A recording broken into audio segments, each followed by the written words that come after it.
Every medical student feels it, the mix of excitement and low-key panic right before residency starts. You've studied for years, you've passed your boards, and now you're a doctor. You're gonna be the person that people turn to at 2 in the morning to know what to do with the patient in front of you. And if you spent any time online, then you've probably seen horror stories about how tough residency can be. The long hours, the stress, the lack of sleep. But is residency as tough as people say it is, or is there more to the story? For those of you guys who are new here, my name is Sean Anderson, and I'm a second-year anesthesiology resident based in San Diego, California. Let's talk about residency and how much truth there is to the rumors. Now, if you look online, you'll encounter 3 different types of people. Those who say residency is terrible and wouldn't wish it on their worst enemies, others who think that those people are just being dramatic and it's not that bad, and then you'll have some folks that are right in the middle. But who should you listen to? In this video, I'll break down several aspects of residency, explore what people are saying about it, and then give you guys my 2 cents based on my experiences. And for each category, I'll rate it from a scale of 1 cap to 5 no cap, and at the end we'll do an average to see how true these rumors are. Now let's talk about the work hours. The rumor is that the work hours in residency are absolutely terrible. Now I will say that work hours are definitely one of the toughest aspects of residency, and the amount of hours that you work definitely varies depending on the specialty that you choose to go into. So for example, if you're a family medicine resident, your schedule might look more like a Monday through Friday, 8 a.m. to 5 p.m. type of schedule.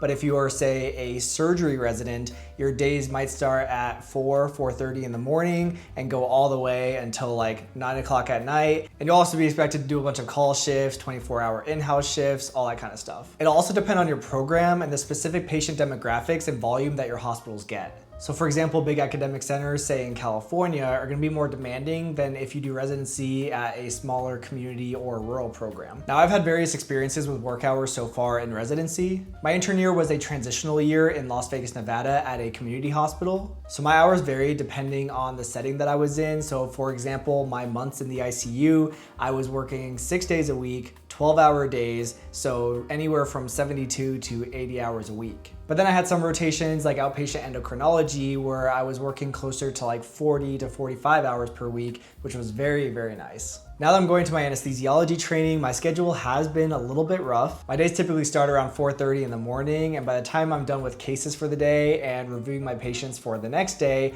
it gets close to about 7 p.m. And that's only gonna get worse as I go through my off-service rotations. So for example, in September, I'm in the neurocritical care unit, and that is going to be rough. I'm going to be working a lot of 12-hour days with at least, I believe, 6 24-hour in-house shifts.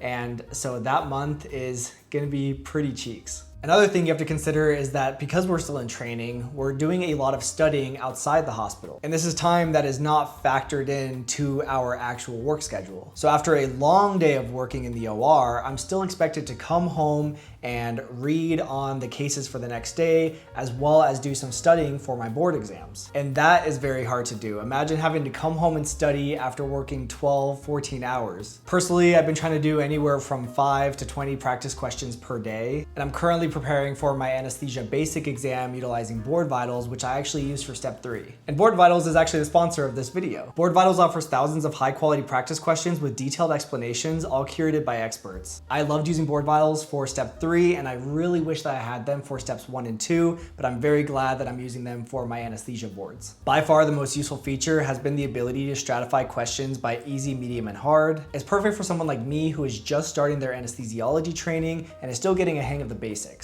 This has helped me stay consistent with practice questions rather than being intimidated by concepts that I haven't really learned yet. And in general, it's always better to start with the foundations and then work your way up to harder concepts. You can also customize your question bank with testing mode, adaptive mode, tutor mode, and study mode, so that really allows you to study in a way that works best for you. And the feedback to your responses and explanations to the questions are super detailed. Their tests also look like the actual thing, so you're studying in the same user interface that you're going to have on test day, which I absolutely love. And Board Vitals isn't just for the step exams or anesthesiology residents. Whether you're a radiology resident, NP, PA, nurse, pharmacist, podiatrist, they've got a question bank for you. I'll have the link to Board Vitals in the description box below, so make sure to check them out, and you guys can actually get 15% off using my coupon code Sean. I think you guys will find them very useful for any exam that you have to take, so make sure to check them out. And thank you so much to Board Vitals for sponsoring this video and for helping me pass my exams. So let's talk about my opinion on work hours in residency. Now, I do believe that there are benefits to working long hours. When we finish our residency training, we need to be able to take care of patients.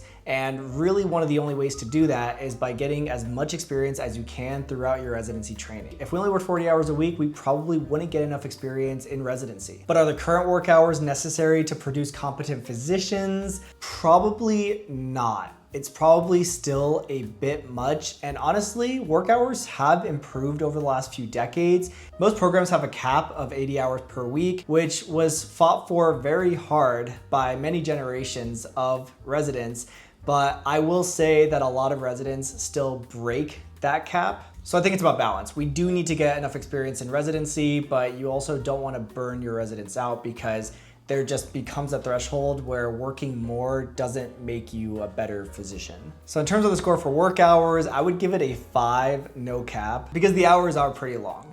Now let's talk about salary. The rumor is that the resident salaries are pretty cheeks. And one of the biggest complaints from residents are our salaries. Now I've done a bunch of videos on my channel talking about my salary as a resident. It's a topic that I actually enjoy talking about and think that people need to talk about more. You guys have probably heard different numbers on what residents make, and it really does vary just depending on where your program is. So for example, when I was doing my intern year in Las Vegas, my salary was about $60,000 per year. And now that I'm in California, where we have higher state income taxes and cost of living, and I'm also part of a union now, my salary, I believe, is somewhere from like $88,000 to $92,000. I don't completely remember, but it's somewhere in that ballpark. But even that salary is the result of many, many years of unionization and hard work from residents before me. But when you factor in all the expenses that come with residency, like moving costs, about 63% of residents had to move for their residency program, as well as licensure fees, board exams, all that kind of stuff. Along with the amount of hours that we work to earn that income, we're typically working the equivalent of like 2 full-time jobs. I will agree that the resident salary is pretty cheeks. And depending on where your program is, you might get paid on a different schedule as well. So my program in Vegas, we got paid bi-weekly, and my program here, I get paid monthly. And depending on you and the way you budget, this could be pretty difficult. Now I'm in a very fortunate position where I have extra income from things like social media, but many physicians are relying on their residency paycheck as their one and only income. But in general, I think that most people believe that resident salaries are not enough. I personally believe that residents should be getting paid more, especially considering that our work hours are the equivalent of 2 full-time jobs, and there are other professions in healthcare that are earning their full salary coming right out of school, for example, PAs and NPs. But that's a topic for another video. So my salary score on a scale from cap to no cap, I will give it a 5 as well, no cap. The salary is indeed pretty cheeks. Now let's talk about your relationships with your attendings, your co-residents, and your personal relationships with your friends, family, and loved ones. There are a lot of horror stories about bad attendings, and I will say there is some truth to it. I've definitely worked with very rough attendings. Some of them were rough because they genuinely cared about my training and wanted to put me in tough situations where I would get stressed and have to figure out a way to help the patient.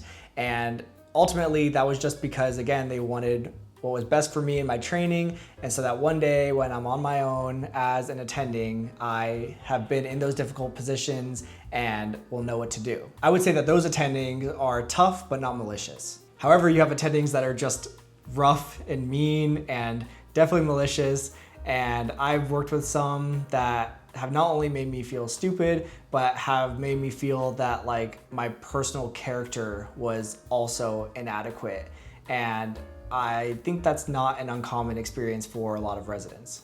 But as with anything else in life, there's a balance, because I've worked with absolutely incredible attendings that I would not only consider mentors, but also good friends that have made me feel like I do know what I'm doing and I am getting better and that I am gonna be a good attending physician one day. Now in general, I feel like you do need a mix of the two. You do need physicians that are very positive and give you good reinforcement with like a sandwich approach to their feedback, where they give you some positives, some constructive comments, and then more positives. But then you also do need attendings that are willing to push you a little bit, because residency is kind of the last chance you get to not only make mistakes, but also to be in very difficult situations where you have someone overseeing you.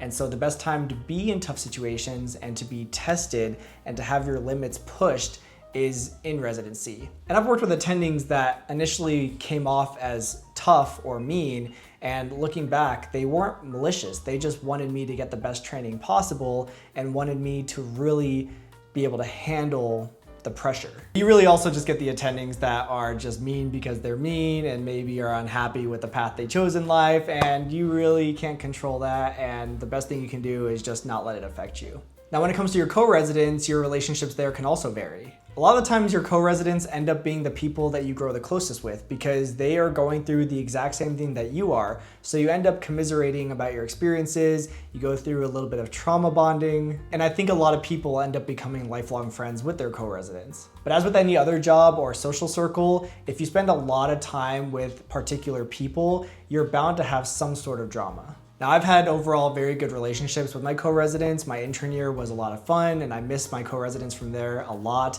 And one of my co-residents was actually my best friend, so that was really fun. And my co-residents here have been really great so far as well, but I think that anesthesiology also just attracts a very chill type of personality. But I've definitely heard about drama from some of my friends at other programs in different specialties.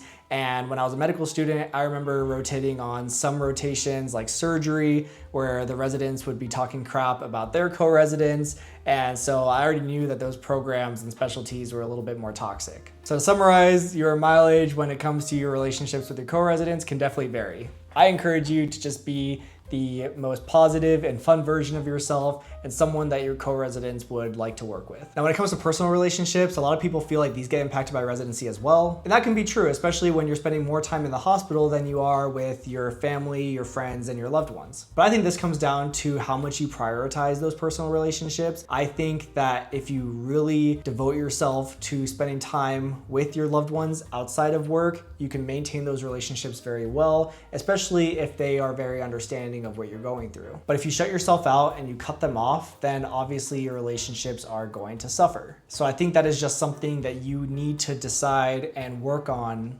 actively throughout not only medical school, but also your residency training. You should turn to them for support, accept any help that they offer, and just make time for those people in your life. So my score for relationships, I would give it a 3 because I think that there is some truth to both sides. And I think that it really comes down to what you prioritize and the experience that you make for yourself. And lastly, we have personal health, which are things like diet, exercise, sleep, and your mental health. Now, the rumor is that all of these will suffer. And there is a little bit of truth to that depending on you and your priorities. I will say that I've had my own experiences with my personal health throughout this journey. So for example, in my 3rd year of medical school, I was definitely going through a lot of stress at home, and then also just being on my clinical rotations and studying for my board exams. It was tough, and I definitely did not take care of myself as well as I should have. My physical health suffered, my mental health suffered. I gained more weight during that time than I've ever gained in my entire life. And it was only then that I really started to prioritize my physical and personal health and set some harder boundaries. And luckily, I was able to build better habits throughout my 4th year that I've taken into residency with me. And now in residency, I feel like it's definitely something that I prioritize. For example, I've been able to do races and marathons during my intern year. And even when I was working in the ICU and studying for step 3, I feel like I was getting a lot of exercise. But that is something that fluctuates throughout the training. So there are some blocks that you just don't have a lot of free time, and things like your diet will suffer, your physical activity will suffer. But then there's other blocks where you have more free time and you can crank it up. I think what you really have to do is just set very hard boundaries with yourself. So for example, like no studying past a certain time, no saying no to things like social gatherings with your friends. I personally am a big proponent of going for runs most evenings and also playing video games with my friends at night. And even if I should be doing a little bit more studying, I feel like the personal health and mental health gains of doing these other things rather than doing more work and more studying outweighs it. And I feel like you'll end up happier for that reason. But it can be tough to set those boundaries when you're really stressed about your training and your studying. I think practicing setting boundaries and priorities early on in your training is going to have exponential effects throughout the following years. But if you start off with really bad habits, shutting yourself out from the life around you, then it can only really get worse. So I encourage you guys to really take care of yourselves first so that you can take care of your patients better. My score for personal health from a scale from cap to no cap is definitely gonna be, I think, a 4, because I do feel like your personal health does get affected by this in ways that other careers don't have as much of an impact on your livelihood. But again, I think it's something that you also have to make sure that you prioritize, and you have to set, again, your boundaries and really carve out the experience that you want when you're doing this training. So the overall score average for residency roomers is a 4.25, which kind of leans towards the no cap side of the spectrum, which is kind of true. A lot of these roomers are really based on true experiences that people have. Residency is hard, but it's hard kind of in a good way. You're constantly gonna feel like you don't know what you're doing. You're gonna second guess yourself every step of the way. You're gonna make mistakes, but that's okay. That's what residency's for. This is like your last chance to really make those mistakes and be uncomfortable, because one day you're gonna be an attending physician and people are gonna look to you to know what to do, and you're not gonna have someone looking over you to help you. That's one of the reasons that I chose to do my anesthesiology training at a big academic center in California, was because even though I knew it was gonna be tougher and I was gonna work more hours, take more call, I knew I'd also feel more prepared coming out of residency to be an attending anesthesiologist. And really the only way to push past your limits is by constantly testing them, and that's what residency does. Now that being said, there are definitely problems with residency. The salaries aren't enough, the work hours are still a little bit much, and the culture at some programs and specialties can definitely be improved. But that's not gonna change overnight, and one of the only ways to make things better is by talking about it. Anyway, that's all for now. Let me know if you guys agree with my scoring on residency roomers. Make sure to like, comment, subscribe, and I will see you guys next time.